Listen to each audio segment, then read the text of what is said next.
আজকে আমরা কথা বলবো গবেষণা পদ্ধতি নিয়ে মানে রিসার্চ মেথোডোলজি। আমাদের হাতে কিছু রিসার্চ পেপার আর নোট আছে।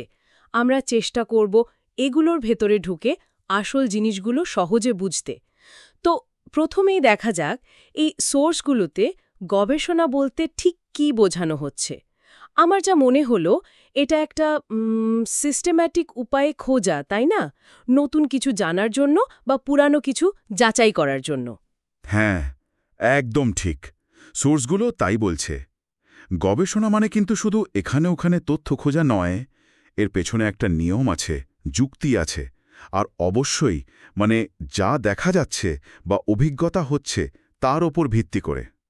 একটা সোর্সে যেমন জোর দিয়ে বলা হয়েছে, বায়াসড হওয়া চলবে না একদম, না হলে পুরো ফাইন্ডিংটাই মানে গন্ডগোল হয়ে যেতে পারে। ঠিক ঠিক। যেমন একটা লেখা দেখছিলাম, শুধু বলা হয়েছে বাজারে কি হচ্ছে, মানে জিনিসপত্রের দাম কতটা বাড়ছে বা কমছে, হ্যাঁ, শুধু একটা বর্ণনা।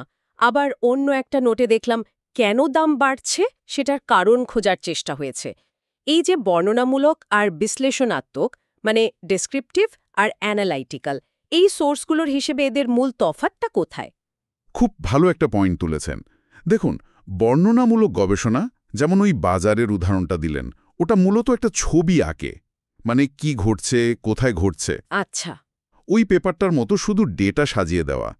কিন্তু বিশ্লেষণাত্মক গবেষণা ওই নোটটার মতো, ওটা জানতে চায় কেন ঘটছে, কিভাবে ঘটছে। মানে অলরেডি যে তথ্য আছে সেটাকে আরও গভীরে গিয়ে দেখে কারণ আর ফলের সম্পর্কটা বোঝার চেষ্টা করে। ও আচ্ছা, বুঝলাম। মানে একটা হলো ছবি, অন্যটা ছবির পেছনের গল্প। বেশ।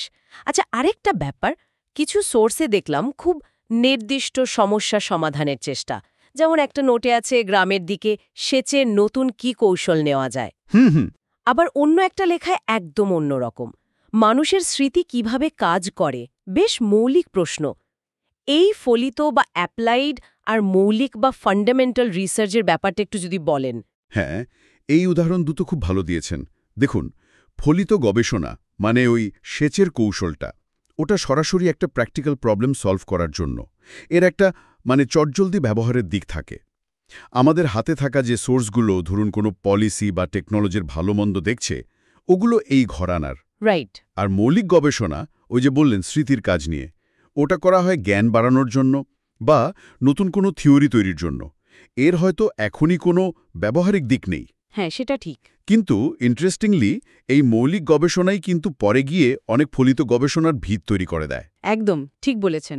এবার আসি পরিমাণগত আর গুণগত প্রসঙ্গে, কোয়ান্টিটেটিভ আর কোয়ালিটেটিভ। আমাদের কিছু সোর্সে দেখলাম প্রচুর সংখ্যা, টেবিল, গ্রাফ, যেমন কতজন ক্রেতা কোনো জিনিস পছন্দ করছেন তার একটা পার্সেন্টেজ। হ্যাঁ, আবার অন্য কিছু লেখায় মানুষের অভিজ্ঞতা, মতামত, অনুভূতি, এগুলোর বিস্তারিত বর্ণনা। যেমন একটা জিনিস ব্যবহার করে কার কেমন লাগলো, কেন লাগলো। ঠিক। এই দুটো ধারা আসলে কিভাবে আলাদা? দেখুন, পরিমাণগত বা কোয়ান্টিটেটিভ নামেই বোঝা যাচ্ছে এটা সংখ্যা নিয়ে কাজ করে। পরিমাপ, ওই যে ক্রেতার পছন্দের হার বললেন, ওটা সংখ্যায় মাপা হচ্ছে। স্ট্যাটিস্টিক্স ব্যবহার করে একটা বড় ছবি পাওয়ার চেষ্টা করা হয়। কতটা, কতজন, এই টাইপের প্রশ্নের উত্তর দেয়। আচ্ছা। অন্যদিকে গুণগত বা কোয়ালিটেটিভ গবেষণা, ওটা সেই সব জিনিস নিয়ে কাজ করে যা সংখ্যা দিয়ে মাপা একটু কঠিন। যেমন বিশ্বাস, অনুভূতি, অভিজ্ঞতার ভেতরের মানেটা কি। হুম। ওই যে জিনিস ব্যবহার করার অভিজ্ঞতার কথা বললেন, ওই ডিটেলসটা, ওটা কোয়ালিটেটিভ। এটা বুঝতে সাহায্য করে কেন বা কিভাবে মানুষ কিছু অনুভব করে বা কোনো আচরণ করে। একটা সোর্সে দেখলাম দুটোকেই ব্যবহার করেছে। সংখ্যা দিয়ে ট্রেন্ডটা দেখিয়েছে, আবার ইন্টারভিউ করে কারণটাও জেনেছে। বেশ কমপ্লিট একটা ছবি পাওয়া যায় তাতে। দারুণ। তার মানে একটা হয়তো চওড়া দিকটা দেখায়, অন্যটা গভীরতা। চমৎকার। আচ্ছা, সবশেষে আরেকটা টাইপ আছে না, ধারণাগত বা কনসেপচুয়াল, আর অভিজ্ঞতামূলক বা এম্পেরিক্যাল। হ্যাঁ, আমাদের কিছু লেখায় দেখলাম নতুন থিওরি বা আইডিয়া দেয়া হয়েছে কোনো ল্যাব টেস্ট বা ফিল্ড ওয়ার্ক ছাড়াই। আবার অনেকগুলোই একদম ডেটা কালেকশন, পর্যবেক্ষণ, পরীক্ষা নিরীক্ষার ওপর ভিত্তি করে। ঠিক ধরেছেন। ধারণাগত বা কনসেপচুয়াল রিসার্চ মূলত আইডিয়া বা থিওরি নিয়েই থাকে, বিমূর্ত ধারণা। যেমন ধরুন কোনো দার্শনিক তত্ত্বকে নতুন করে সাজানো, বা ধরুন কোনো নতুন সোশ্যাল মডেল প্রস্তাব করা।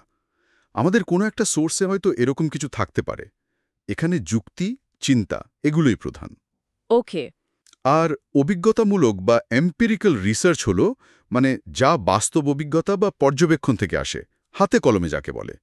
যেমন একটা নতুন ওষুধ কাজ করছে কিনা দেখা, বা কোনো নতুন পড়ানোর স্টাইল ছাত্রছাত্রীদের ওপর কেমন প্রভাব ফেলছে সেটা সরাসরি দেখা। এই ধরনের রিসার্চে data collection, data analysis must. আমাদের হাতে থাকা বেশিরভাগ প্রায়োগিক লেখাগুলোই কিন্তু এই ঘরনার। এখানে প্রমাণ লাগে, বুঝলেন? হ্যাঁ, একদম পরিষ্কার হলো। তাহলে বিষয়টা দাঁড়াচ্ছে যে কোন রাস্তায় গবেষণা হবে সেটা পুরোপুরি নির্ভর করছে কি জানতে চাইছি তার ওপর, মানে উদ্দেশ্য আর প্রশ্নের ধরনের ওপর। আমাদের এই সোর্সগুলো দেখলেই বোঝা যায় এক একটা লেখা এক এক রকম অ্যাপ্রোচ নিয়েছে। একদম তাই। আর এটাও ঠিক যে অনেক সময় একটা ভালো রিসার্চে কিন্তু 2 বা 3টে পদ্ধতির মিশেলও থাকে, মিক্সড মেথড যাকে বলে। যেমন সংখ্যা দিয়ে হয়তো প্রবণতাটা বুঝলাম, আর তারপর ইন্টারভিউ করে কারণটা জানলাম।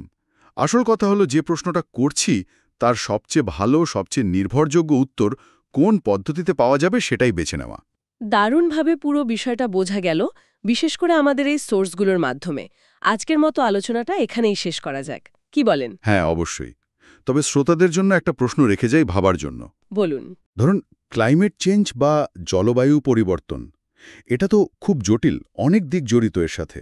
তো এই যে বিভিন্ন ধরনের গবেষণা পদ্ধতির কথা আমরা বললাম, বর্ণনামূলক, বিশ্লেষণাত্মক, মৌলিক, ফলিত, পরিমাণগত, গুণগত, এগুলো সব একসাথে কিভাবে এই সমস্যা সমাধানে কাজে লাগতে পারে, মানে কোথায় সংখ্যা ডিটা বেশি দরকার আর কোথায় মানুষের অভিজ্ঞতা বা লোকাল নলেজটা বেশি জরুরি, এটা একটু ভেবে দেখতে পারেন।